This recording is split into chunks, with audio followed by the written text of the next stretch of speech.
पहला सवाल, अगर कोई शख्स ख्वाब में अपने वालिदैन को मरे हुए देखे तो उसका मतलब क्या है?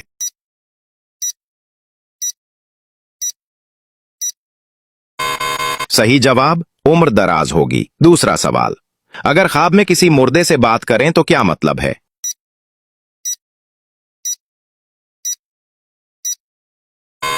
सही जवाब, पैगाम या नसीहत। तीसरा सवाल, अगर ख्वाब में खुद को उड़ता देखें तो क्या मतलब है?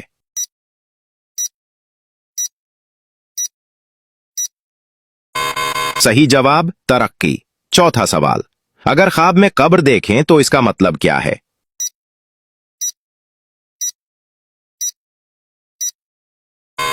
सही जवाब, तौबा।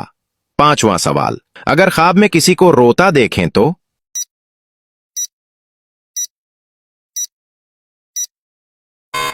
सही जवाब, खुशी की खबर।